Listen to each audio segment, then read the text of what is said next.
Certains me disent le journal Frontières, et je suis saisie de demandes, ne devrait pas être vendu à l'Assemblée nationale et ne devrait même pas pouvoir pénétrer à l'Assemblée nationale et y être accrédité. À cela, je réponds, il n'est pas question que moi je fasse le tri entre les journalistes. Je suis garante justement de la liberté de la presse et de la liberté d'expression à l'intérieur de l'Assemblée nationale.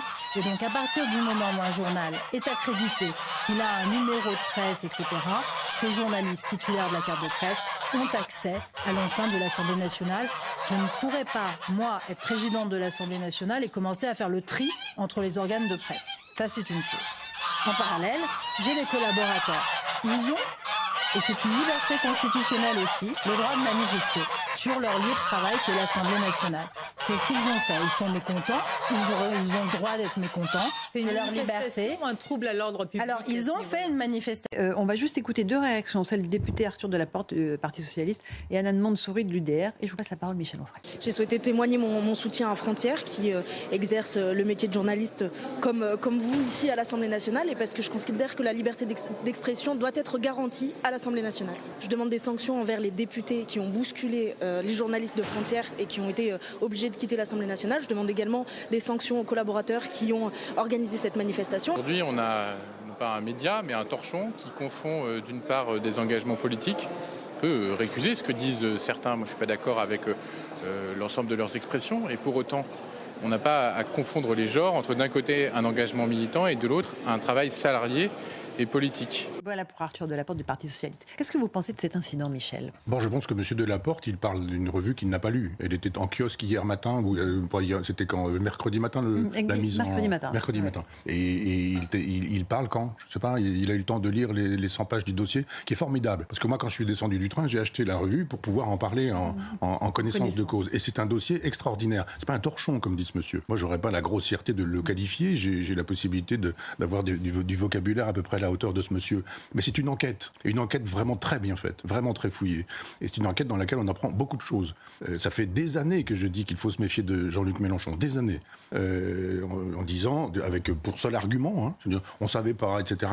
Pour seul argument qu'on ne choisit pas Robespierre comme héros en n'étant pas un personnage dangereux. L'homme de la loi sur les suspects, l'homme du tribunal révolutionnaire, l'homme de la guillotine, l'homme de la terreur. C'est celui qu'on choisit comme avenir pour la France ou comme idéal.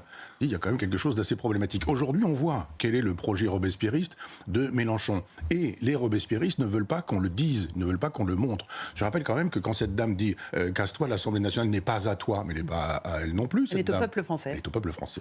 Notamment aux députés du Rassemblement national. Et elle est aussi, hélas, je dis hélas parce que je fais partie des abstentionnistes, mais elle est aussi propriété des abstentionnistes qui, eux, aimeraient bien qu'il y ait un peu moins de bazar. Et là, il y en a vraiment beaucoup. Simplement, c'est une stratégie d'agite-propre. Toutes les semaines, il y a quelque chose. Exactement. Toutes les semaines. Et toutes les semaines, les médias reprennent. Alors, ils râlent contre les médias d'information continue, mais les médias d'information continue leur permettent d'exister en permanence parce qu'on fait des journées, des débats, des tables rondes en permanence sur faut-il, ne faudrait-il pas, aurait-on dû, devrait-on, etc.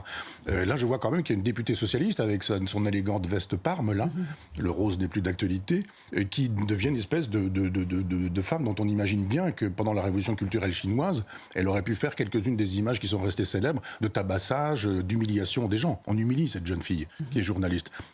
C'est une terreur physique et psychique d'être dans la situation qui est la sienne. Vous avez je ne sais combien de gens, là, militants de la CGT avec des mégaphones, plus d'autres qui sont ici et qui la contraignent physiquement. Ça ne gêne personne.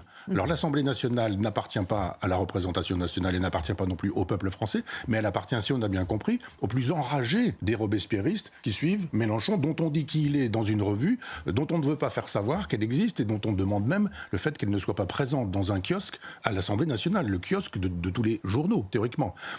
L'Obs aurait dû faire cette enquête-là depuis très longtemps. Eux qui veulent montrer qu'ils ne sont pas des sympathisants de la cause palestiniste. C'était l'occasion de faire ce genre de dossier. Alors, d'abord, ça n'est pas un torchon.